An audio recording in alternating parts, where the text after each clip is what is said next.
Welcome back to the Trotter Chatter podcast, and we're here on episode 130, and it's our big Christmas light switch on special, proudly brought to you as part of the TalkSport Fan Network. I'm your host and your loving friend Ryan, and it's great to have you here for another episode. If you're listening on your favourite podcast app, make sure you follow, like and subscribe so you never miss an episode. And don't forget to leave a rating or review to help other Wanderers fans discover the show. And if you're on YouTube, hit subscribe and tap the notification bell so you're the first one to know when new content drops. Jump into the comments, get involved, and let's keep the conversation going. Let's talk Bolton Wanderers. Ben? Yeah. How you doing, love? Not too bad, mate. Not too bad. Game was all right. We decided to have a sensible 10 pints the night before. Yeah. We're good. We were a bit rough, weren't we? On Yeah, Saturday. that picture of you look like you've just been shat out. We had a rough time of it, didn't we? But yeah, we played hard on Friday night and paid the price. Trying to figure out when Christmas is. Not a clue. Are you feeling Christmassy yet? Well, they're cool Christmassy. A wee bit Christmassy. You will do after today. It's going to get very Christmassy here. Jordan. Hello. What's your week brought you? What was you up to last weekend? You was with us, I had a quieter one than you lot. I had a couple of drinks for you on Saturday night after football, but you lot were too rough, weren't you? We were quite sleepy, really, weren't we? But yeah, it was a good game out, good day out for the game. Caught up with Sam, didn't we? It's nice to see him after a bit. But yeah, it's all good. There it is again. Sam. Got a little glass of wine here. You can't see it for some reason. There it is. There's my glass of wine. Small glass. Cup of Christmas tea. Oh, a big cup of Santa. You're not the boy I used to know. Anyway, should we start with some news? So, Bolton Wanderers chairman Sharon Brittan secured the prestigious Game Changer Award at the inaugural Global Football Industry Awards last night, held at the Landmark Hotel in London, the Big Smoke. Sonny Sharples-Ahmed joined Torquay on a loan deal until January. He made a winning start to his loan, coming on in the second half substitute. They thumped Eastbourne Borough 7-0. I've heard that they had to refund the fans for that. Did they? Oh, non-league refunding. I know, fans. it's harsh, that, isn't it? Yeah, ropey that. You all voted Teddy Sharman-Lowe as your player of the match from last weekend's 0-0 draw. We went with Owen Toll, but Sharman-Lowe was definitely up there in the top three. Well done, Teddy.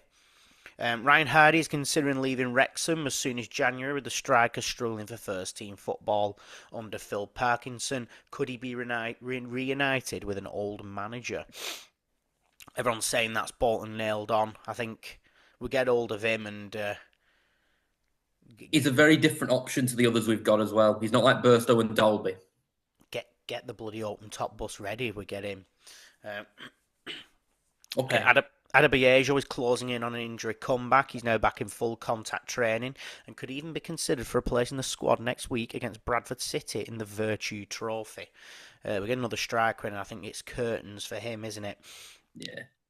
Goals from Thierry Gale and John McAtee secured a 2-0 win in our B-team fixture on Tuesday afternoon against Notts County. Imagine being those county players. What? All of them?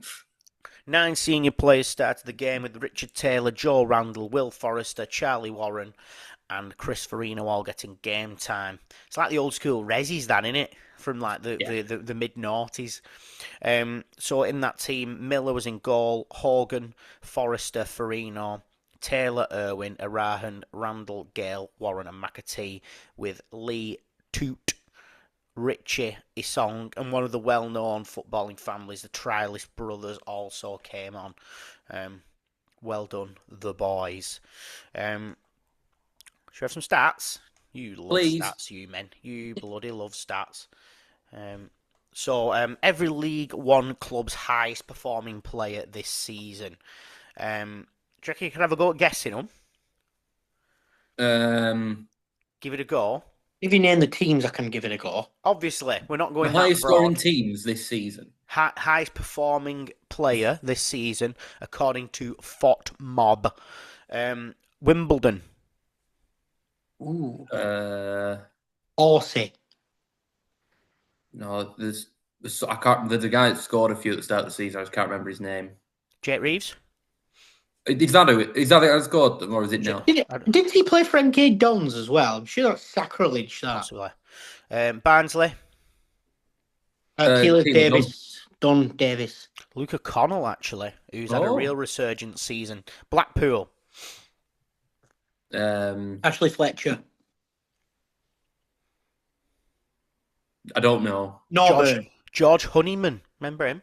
Great name. Bolton. Chile Dubry. Mario Cosi Dubry. You both got both ends of his name. Well done. Bradford. Will Swan. Bobby Poynton. Bobby Poynton. There we go. I got his hint. Burton Albion. You might not get this guy. I don't know who he is. No. Bradley Collins.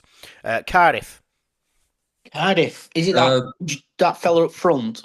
Ruben Colwill. Correct. They're not all strikers, Jordan, as the pattern's showing. James, I've read it, his name now. James Maxwell is Doncaster. Jack Fitzwater for Exeter. I'm missing the ones you're not going to get. Huddersfield. Castledine. Gooch. Herbie Kane. Leighton Orient. I can't remember. We played them ages ago. Idris El Mizouni. Adam Reach for Lincoln. Luton. I was looking before. There's someone that scored a few. I don't know his name. I think it's not Jerry Yates. Too good to be playing in League One. Colin Woodrow. No. George Saville. I say it feels like trivia all over again. Jim McDonald for Mansfield. Dean Campbell for Northampton. Tom O'Connor for Posh. Plymouth. Tolai. Correct. Yeah. Laurent Tolai. Ben Garrity for Port Vale. Reading. Charlie Savage. Any other shouts, Ben? Is it the dinosaur? I don't remember his name. Marriott.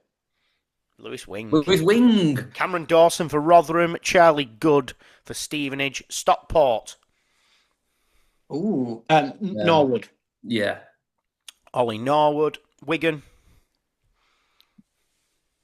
Sadie. Jason Kerr. And finally, Wickham. Ooh. Not watched much of Wickham this season. He's very much a Wickham player, this guy.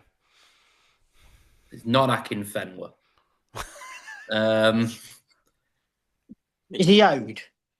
Luke Lehigh it is. No. So this is some stats from since Michael Duff took charge of Wickham. Moves slightly into it, doesn't it? Very well. Most wins from the 20th of September 2025 in all domestic competitions. Top, Wickham and Coventry. What a wonderful resurgence it's been from the Cheer Boys.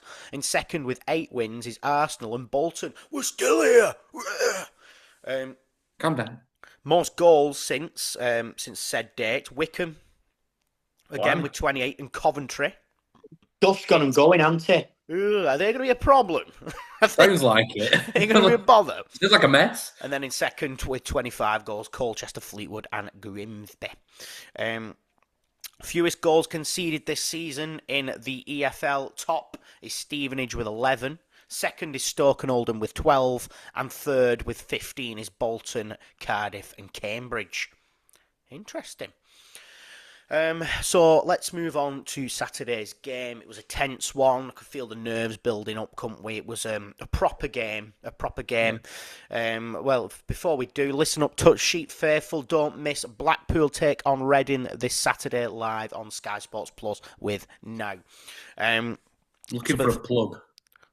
Was that subtle?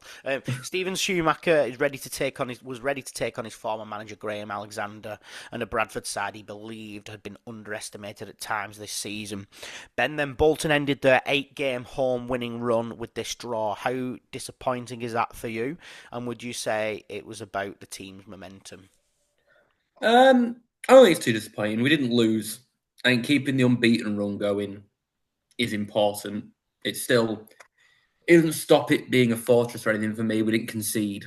I think it's pretty obvious the players get way more up for it at home. They just play with so much more confidence. I'm not worried about a draw. They're up there. Were you disappointed with the result, Jordan? No, I can't say I was disappointed in the end. I think we could have took it to and we could have beat them, but I'm not disappointed. I think second half we weren't as good and they got better, and I'll take it really. And I think at the end of the season we'll look back at that as a good point. So we had plenty of chances in the first half against Bradford. That was very clear. Where should Bolton have punished Bradford, and why didn't they punish him in the first half? Then Jordan. I just feel like Mario wasn't quite on it. I think he's just his end product wasn't there, and I'm not going to have a go at him because he's carried us for a lot of this season. But it was just his end product wasn't there. There was one where he tried to hit it along the floor at the front post. It didn't work. And there was Dolby 1-on-1 as well. That was poor as well. And I think he was just taking our chances. I don't think we ever really stretched the goalkeeper. I think there's an argument we don't have a poacher in this team. Yeah. That's where they could get Ryan Hardy. Ben, then back to Mario Cosy-Dubry. He had a good few chances but didn't convert. Do you think he's still the key to unlocking these tight games for Bolton? Was it just a bad day at the office? Yeah, I think he's shown over the course of the season so far. He's definitely the player to do it. Like, you think he's missed these chances. He's still basically the one creating them for himself.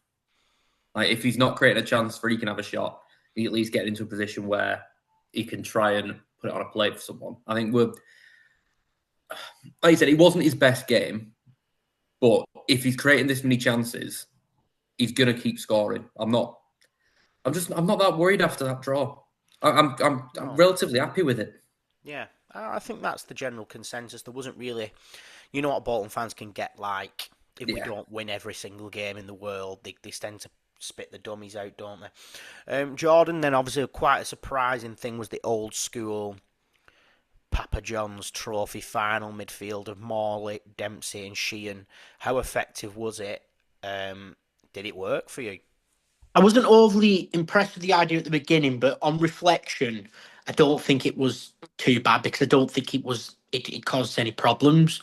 I don't think that was the issue in any way, shape, or form. Our issue was down to our attack. I thought our defence were absolutely fantastic. Jono and Toll are looking like a confident pair together now. For me, it was the attack that faltered the performance. So I won't stick with that. But on reflection, I'm not too upset about it. I thought Morley had a good game. Yeah. I thought they all had a decent game. Do you think we were missing that number 10 though, having Dempsey in and behind? Do you think that was one of the reasons we weren't creating chances through the middle? Or were we comfortable with the way Dempsey attacked the goal? I think he drops a bit deeper naturally because he wants to be on the ball all the time. He wants to put a tackle in.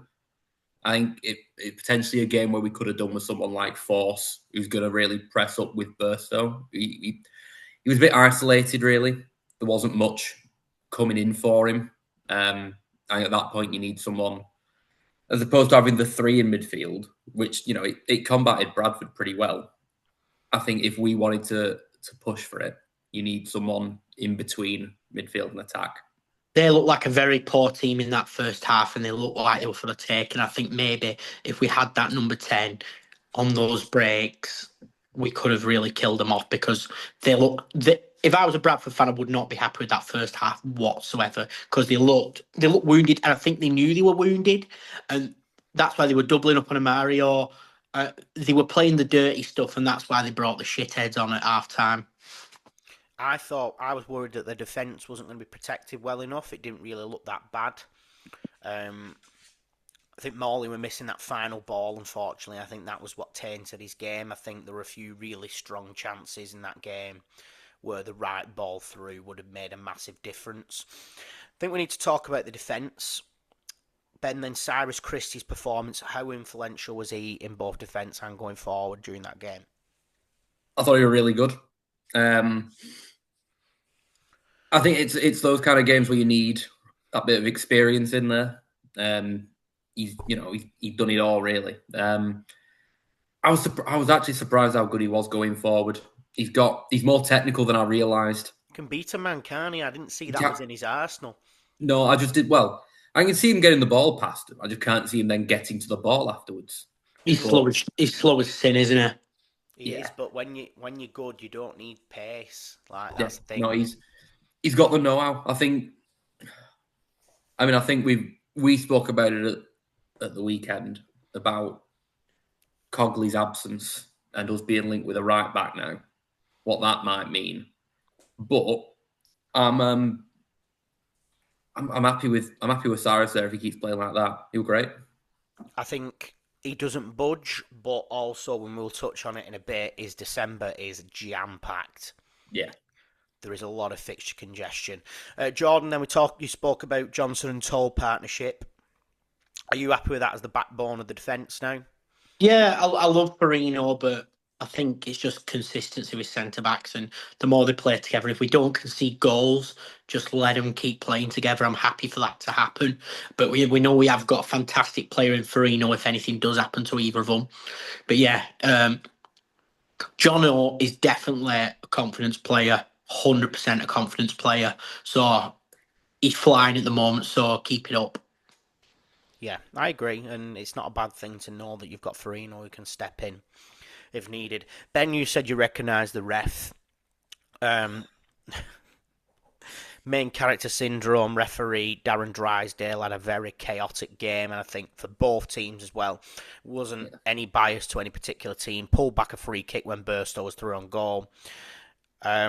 Was officiating, this is to the group, was officiating a factor in that game? Did it swing anything, or was it just overall a terrible refereeing display? I think it 100% was a factor. The lino on our side called Burstow offside, even though the defender had already touched the ball. I don't understand that for a start. The pulling back of counter-attack was criminal. Dishing out bookings for no reason. It was a factor to a certain extent, wasn't it? It's happened a couple of times this season where I don't even think it's just been to us, where a player's been basically through on goal and the ref pulled it back. Who was it who absolutely clattered someone and didn't give a foul for it? So it was Dempsey or something. And there was a point where me and Scott, we were really, really cheering for that linesman. Every time we got something right, going, oh, go on, he's doing it now. Go on, the he's boy. doing it. He's got 2 right in a row, and then he'd fuck everything up. Yeah, he's a proper egomaniac, Darren Drysdale. When he said there was a foul throw and he kicked his leg out, like he's in Strictly, I don't know what was going on there. See him kissing the ball on the way onto the pitch as well. He loves that thing. Like, look at me, Darren. Another thing worth mentioning as well, and it's the past couple of games we've had this now, Teddy Sharman-Lowe's late save from Lapsley. How big was that for securing the point? I believe a good goal. So, yeah, for me, a strong goalkeeper, stop smiling at me, he's a quality keeper when called upon. He could do nothing all game, and then when he's called upon, he pulls out a save like that, which is very uncharacteristic of him, considering how he started the season. So, fair play to him as well. Yeah, because he basically couldn't save a bloody shot, could he? And everyone was getting on his case. But he's clearly a confidence player. Yeah. League One was clearly more of a jump than he realised, wasn't it? Talk about Bradford then. Everyone was bigging up Bradford, weren't they, Ben? Were they that good? Or were Bolton just off it? But there's got also, on the other hand, there's got to be a reason that they're up there in the table, isn't there? What do you think of Bradford? I thought they were a bit shit, to be honest. But they're clearly hard to beat. Like, they've only lost 2 games, I think. So they're good at grinding out that point. You know, the better teams, that's what they do. Like I don't think they'll stick around the playoffs. I think December's going to be hard for them with the number of games. But no, they weren't all that. The fans were shit as well. December will separate the wheat from the chaff, won't it? Got out with chaff. So much chaff. Jordan, in the second half, saw the return of Sarcevic and Humphreys for Bradford. How big was their impact? Did they change the game at all for Bradford? Sarcevic didn't. He looked unfit and he didn't really do an awful lot, did he? I understand why he couldn't wait did to it. get the ball off his feet, Sarcevic. I understand why they did it. They thought, we'll try and get in their heads here because they've got the actual ability advantage over us. Humphreys was effective, and towards the end, I did think he was going to score. He's that presence, he's that target, isn't he? So I was very impressed with him. What does that result mean to us in the context of the promotion race? Not losing was more important than winning, would you say? Yeah, definitely. I think keeping the unbeaten run at home going, not losing going into a tricky away against Luton. Obviously, I know they lost 5-0 at weekend, but they beat Huddersfield the other day. Yeah, I think just not losing that one was the most important thing for us. I think you've got to think about Wrexham away last season weren't brilliant. Yeah. They've never been that good away from the racecourse, but they've been more or less unstoppable at home.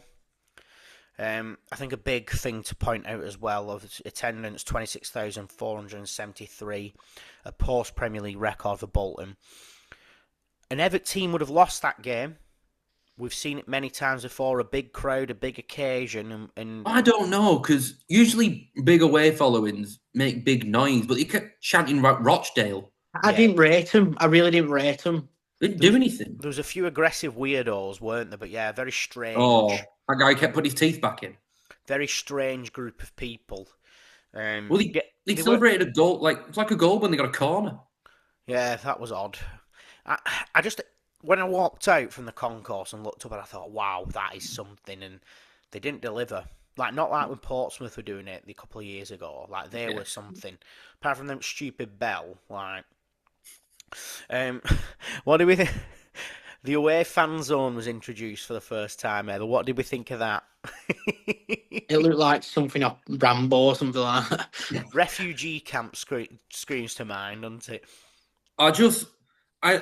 It's evidently it's another way to try and bring money into the club on a match day, which I'm all for. However, the idea that Bradford have come to town and we've only provided curry is a stereotype that I'm not. We shouldn't mention again. Oh, so that really happened? Yeah. Oh no, I know it sounded like a joke, but no, that's the club went.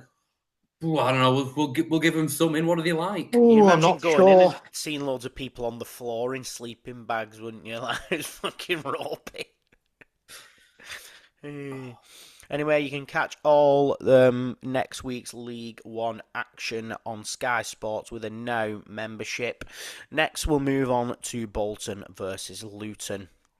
So it's well known that former Wanderer Jack Wilshere manages Luton into this weekend's away clash. Wilshere was appointed Luton Town manager on the 13th of October, replacing Matt Bloomfield, who was sacked on the 6th of October when Luton was sacked 11th in League One. Brought on Chris Powell as an assistant. I think you've got that very experienced coach there. But it is Wilshere's first full-time senior managerial role. He described the move as a full circle moment since he started he was starting the part of Luton's youth system as a child. Recent results under Jack Wilshere started off with a 2-0 loss at home to Mansfield. His first game in charge, Resorts and Tyler Roberts. Then they won against Northampton, 1-0 win. Lamine Fan scored the winner, giving Wilshere his first win. Then an absolutely crucifying loss to Barnsley, 5-0. But they did pull it back on Tuesday night with a good win against Huddersfield 2-1. And that was his first home league win as manager. So a mixed bag, a very mixed bag, and I think it's very difficult to tell what he's going to be like. What do you make of Jack Wilshere's start at Luton so far then, Jordan? Has he actually improved them, or is there still a chance that we're just seeing a bit of new manager bounce at this point? No, I think he's improved him. I think they brought him in as a project. They've not brought him in for the short term, and they're going to give him the time he needs and understands that this club has been through back-to-back relegations, and it's not as simple as just hitting form. They need to change the culture. They need to change the attitude of everybody. So for me, I think he's clearly doing a better job than previous manager. So give him as much time as possible. I think he can do wonders with him. Don't think he'll go up with them this year, but I think he could go up with them next year, or else go up in the playoffs this year. I think there's an argument. He's got a lot of credit in the bank. He's got a lot of time. Someone had to go in there and stop 2 seasons of losing. How big of a test is Luton for Bolton then, Ben, at this stage of the season? What would a result here say about our promotion ambitions? And I emphasise results, not win. Yeah, I think obviously we all know our away form's not been as good as we want. If you think where we could be if our away form had been a bit better, like the stupid losses against Northampton and Burton, like it's done some damage to us this season. But I think we're in a much better position now. I feel like under Shuey we've learned from them, whereas under Everett we didn't learn anything. I think we're well equipped to get. Or I don't see us losing. I don't necessarily think we're going into it as favourites to win it. I think I'd be happy with a draw. I mean, they're literally the place below us now. So yeah, it'd be a good point, I think. Yeah, I agree about the Everett stuff as well. I think Schumacher's had to go in and sort of heal a lot of the wounds and take. He's had to do one of the hardest things to do is change someone's mindset. Open heart surgery, wasn't it? Basically, yeah. Trying to completely change the culture and the mindset of the club. Where do we think Luton are most dangerous then? Do we know much about the way Wilshere plays? Anyone? I'd be guessing. I've never watched any of his teams, so I imagine he likes. Having grown up as an Arsenal player, I imagine he likes possession, that sort of style. Transitional play. Yeah. Which Luton players then do you think are you boys most worried about? I know they've had a bit of a shit start to the season, but they have still taken some players from that Premier League squad. Who stands out as a problem for you guys at Luton? I think Yates is a good player, isn't he? Yeah. They've got a bit of experience, haven't they? They've got Naki Wells in there as well. I'm not entirely sure because they've not been great. It's hard to say, isn't it?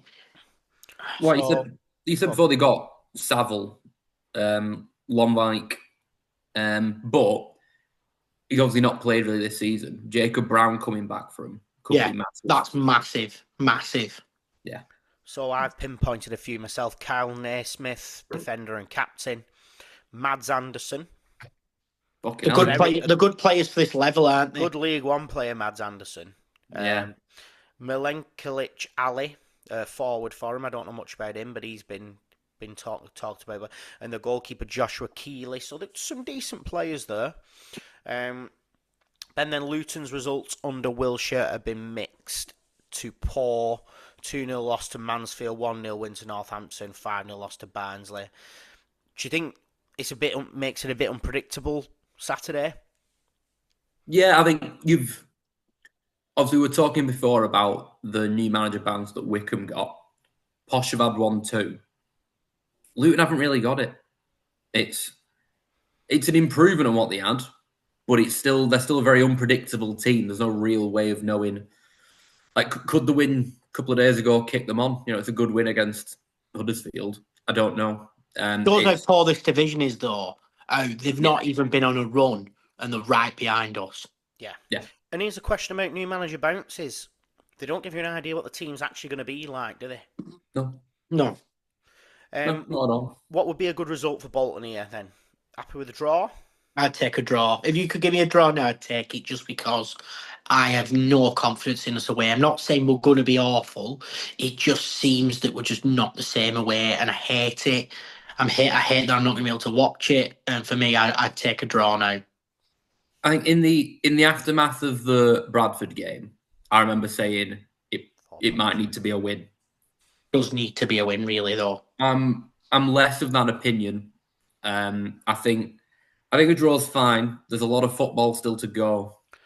December we're jumping. There's a lot more points up for grabs in December, I think, as well. I think it's keeping us in the mix, isn't it? And I think not losing games games is massive. I think if you look at it like a marathon, like a long distance run, talk about like what Mo Farah used to do, where he used to stay in the pack as it goes round, and then make a break, say halfway. Yeah. There's no team that's breaking off yet, and I wish that Hugh Woos and Crawford stop sucking off Cardiff all the time, acting like they're the best thing in the fucking world, because they are not. They're not special. Nobody's that special. Obviously, we're talking about potentially going top if we beat Bradford. I don't really want to go top now. Might be too early. I don't think, it's so close. You're not going to sustain being top from now to the end of the season. It's going to change so much. I want us to go top in, end of February. Yeah. I think January is a big chance for us to give us that cutting edge as well, isn't it? Because we've got a horrible end to the season. Anyway, that should be an interesting one. Don't miss a moment. You can stream Sky Sports on Now flexibly. Games like Stockport versus Barnsley this Saturday. You search nowtv.com. Right, Jordan, if we were going to Luton Town for a drink, where might we go for a drink? Right, okay. So some of you might have been before when we played them in the FA Cup, but I've got a little guide and maybe some places that you might not have found last time. I'm going to start with, I did try and speak to our fan network friends, Oak Road Hatters, and they left me on red. So let's move on there.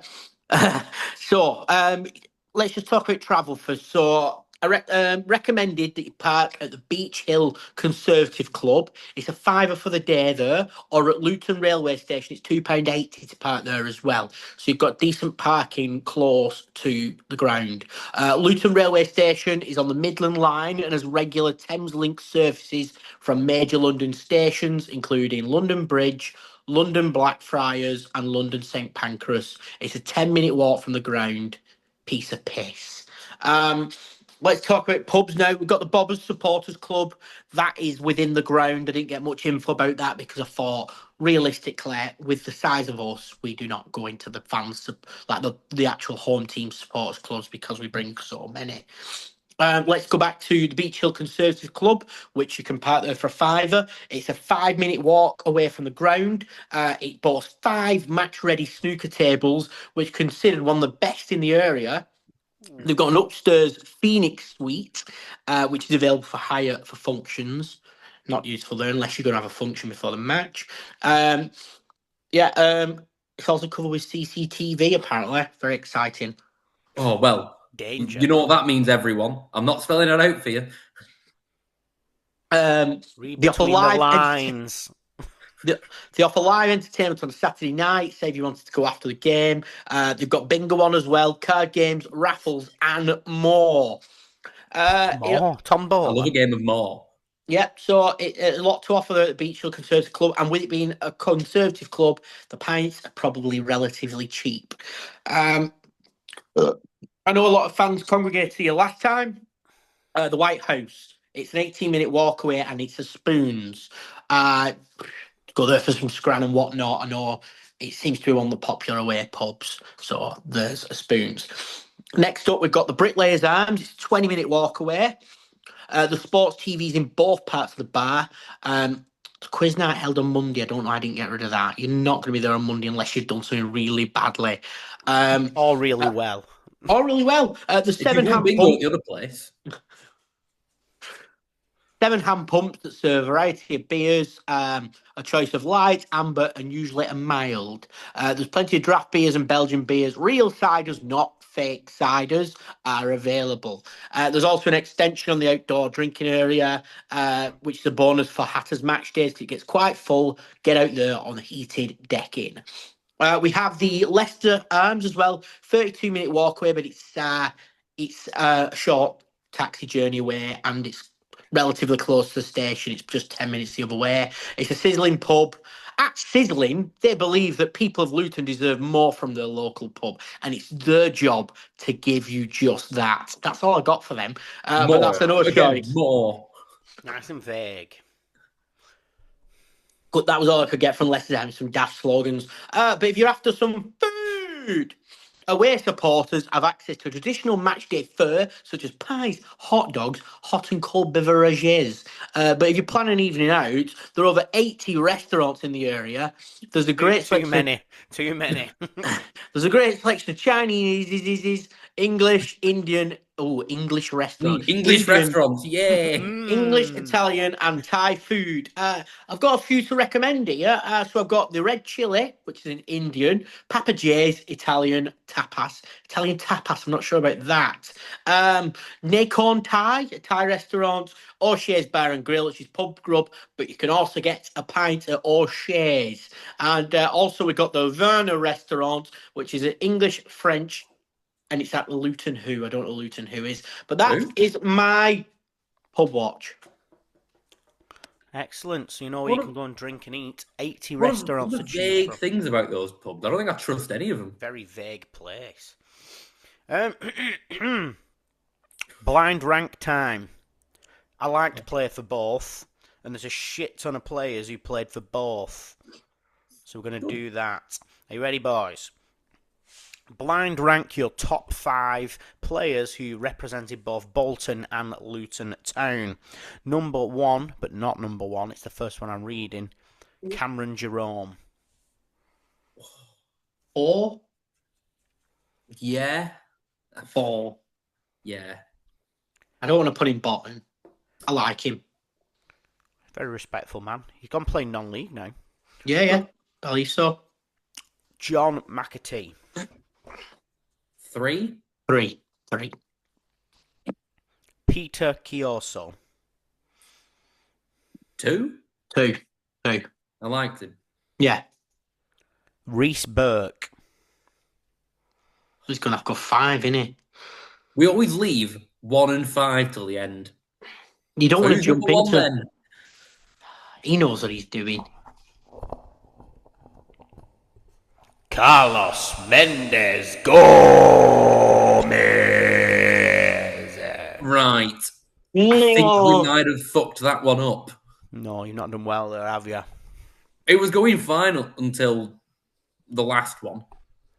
So, as we said, we've had Cameron Jerome, Matty Taylor, John McAtee, Peter Chioso, Jack Wilshere, I put him in there, Jurgen Sommer, John Dreyer, Mark Wilson, Alex Baptiste, Reece Burke, Jacob Butterfield, Steve Thompson, Carlos Mendes Gomes, and Colin Todd as he managed Bolton and played for Luton. Who makes your top 5 then? Matty Taylor's number 1 there, isn't he? Surely. Yeah, gotta be. Loved him. What a player. Wilshere.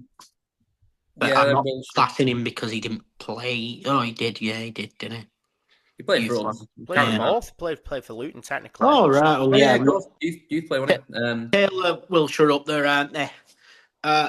Chioso's still in the top 5, isn't he? Yeah. Chioso, McAtee, and Cameron Jerome. Yeah. What about Steve Thompson? I didn't watch him play. Didn't watch him, no. Okay, but he 333 appearances for Bolton and 50 goals. I do know who Steve Thompson is. I just never know he is. play. I don't want to make it feels wrong with me to comment. Okay, that's fine. Squad then, who do we want in that team for Saturday? Same goalkeeper and back 4? Yeah. Teddy Sharman-Lowe, Conway, Toll, Johnston and Christie. Midfield. Simons and no, not yet. I almost said Errol. Simons and Morley. Yeah. I don't know. Maybe She's played Dempsey's well. back in. I don't know. I don't think he'll play Dempsey that deep. Ian's not great on away games, is he? No, I don't like him on away games. No. Maybe Simons and Morley. Simons, Morley, and then put Falls back in. Yeah. As a number 10. I think he was missing him. Who goes on that left-hand side? Because we've got some fucking tripe, haven't we? Whoa. What do you mean? Thierry Gale isn't ready yet. I thought Ibrahim Sissoko did quite well when he came on. I did, and he got stuck in as well. He put a few tackles in. You can tell he's getting back to. I don't know how long it's taken him to get up to fitness. Two good half performances, haven't they? So are we saying at left mid? Ibrahim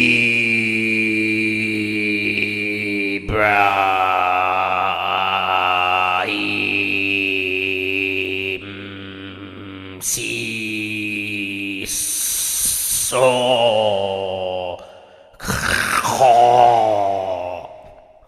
Oh, what's he Tutu? Thanks. Yeah. Of course you do. He gets in there. Mason Burstow, who needs to score a goal soon. You've not been scoring. Oh, can you not do that ever again? Why not scoring, Mason? You sound like so many people that sit near us. One guy complained at Sam Dolby for heading the ball when he jumped for the ball, and what else is he supposed to do? Honestly. You catch it in your mouth? What the hell are you playing at? What do you mean you didn't, blow it up in the air and then juggle it on the back of your neck? Absolute goons. Goons! Fantasy update before we do our big lights. Because that's what we're here for. Oh, shit, I might have not done my team yet. Oh. You got time? It's only Thursday. My lips are getting blacker as the episode goes. Big fan. So, Fantasy League, let's have a look. Oh, I've dropped. Let's work from the bottom. Helen Lascelles still bottom. Make a Wish, 28th, and Ankit Patel. That bottom three seems to be very sturdy, though, but Josh Walton looks to join them as he drops to 26th. Sam Bradley Green on free fall in 23rd. Just above him, Jordan with Billy Gilmore Girls. As we keep scrolling up, James's Blink One Eto is down to 16th. Written off Ben Gardner is at 13th. Lewis is at 11th. And I've dropped, but I'm 8th. But I'm literally 6 points away from 4th. So I'm not too... Oh, it's like the real world. The table's just that close. I probably had the shittest week out of everyone in the whole league, and I used my wild card. That's upsetting. I had... Apart from Jordan and Sam, I had the shittest. Anyway, Wildcard will be back in 4 weeks anyway. Anyway, everyone, it's Christmas time. So, should we count down our big light switch on? Oh, Christ. Yeah. 11. No, we'll go from 3. 3, 2, 1. Merry Christmas! This is only good for people who are watching us visually. Christmas! Hey! Oh, fucking hell. Oh, get this shit off me. It's got pine cones on it. Oh. Sit here with me. This is the worst Santa costume I've ever seen in my life. Oh, where am I? I don't think it recognises you. Oh, there he is. I'm back. Stop doing things like this. Right. Justice for Pumpkin Man. I hate Pumpkin Man. Right, so before we finish for the... Come on, do you put on your Earl of Earth voice?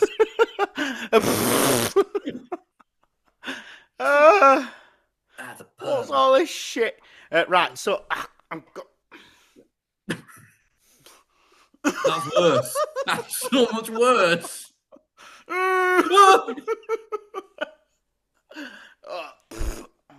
Right. December fixtures then. So, coming up next month, very, very, very bulky schedule. So, Bradford at home on the Virtue Trophy, Swindon away in the FA Cup next week, Mansfield away in League One, Exeter at home on the 13th of December, Wickham away, and then the festive lineup, Rotherham at home on Boxing Day, Mansfield at home on the 29th, and Doncaster away on New Year's Day. How do we feel about them then? Buzzing. We'll piss them. That's where the points are coming. That's where we attack. From Wickham away? We just talked about how good they are. Oh, we got Wickham away. Oh, I didn't even know about that. Tell you used to hate December, Everett. That was another Everett hoodoo, December. He had way too many hoodoos. We also used to hate it like 20 years ago because all our players used to go to AFCON. But honestly, like, we're running out of Everett hoodoos now. We just have to go and beat Stockport. You look like Everett's hoodoos. This is blinding the fuck out of me. You're having a bad time. Can you tell this was cheap? Well, hang on, you try. This cost a lot of money. You don't need your big light on now. Right, come on then. Quick fire, win, draw or loss. Bradford at home in the Virtue Trophy. Win. Win. Swindon away in the FA Cup. Win. Win. Mansfield away in League One. Win. Exeter at home. Win. Wickham away. Draw. Win. Rotherham at home. Win. Mansfield at home. Win. And Doncaster away. Win. Win. Ah, we're winning the lot. Fuck. I've actually gone really conservative. I think we're going to draw one. Right. Let me know if Stop puckering your face. my full mouth won't fit through. Anyone on audio here? Anyone on audio here is fucked, aren't they? I'm going to take this shit off. No League One football until December the 13th means that we're taking a whittle Christmas break ahead of the festive period. Fuck sure. Don't worry, we'll be back. Not next week, week after. We're having one episode off. It's been our biggest season yet. We're buzzing to bring you more. And I think we deserve a little hiatus, don't we? James has started early. Jordan, December the 13th is not our next League One game. That's incorrect. James isn't here because he's lost his voice. We told him to come on because we thought it'd be funny. But he's come down. He was going to dress as Santa Claus as well. He's come down with a swollen vagina, so he can dress as Santa Claus next time. I think you'll find he can dress as Santa Claus for the next 18 episodes. 18 episodes. Well, you know, we have a break here. As it gets close to Christmas, the episodes are going to be coming thick and fast, aren't they? We're going to be chucking them in here, there, and everywhere. And we're going to be drinking more on each one. They'll be thick. Yeah, we need every episode. We need to drink more glasses of wine before we start recording. So it's I've started on no glasses of wine. Yep. So one next time. Okay. Before. And then by the time we do Christmas episode, we have to go on a bender before we record. Sounds like a terrible idea. You'll probably forget to press record if we do that. I think we had an episode taken down last time. Ben did that. What? You weren't just to blame, but you were very much involved. I said, why is it just me? I just said it's not just you, but you were the drunk. Say Ben's to blame. You were the drunk one. You're the only person we've ever had to bleep. It's true. And we won't ask why. Don't look. Don't look. For this week, Merry Christmas, everyone, as well. For this week, I've been Ryan. I've been Ben. And I've been Jordan. Season's greetings. Happy New Year. No, not that. In a bit. We hope to see you all next time. Christmas. Right. Roll credits. And we'll see messages after these messages. After these messages.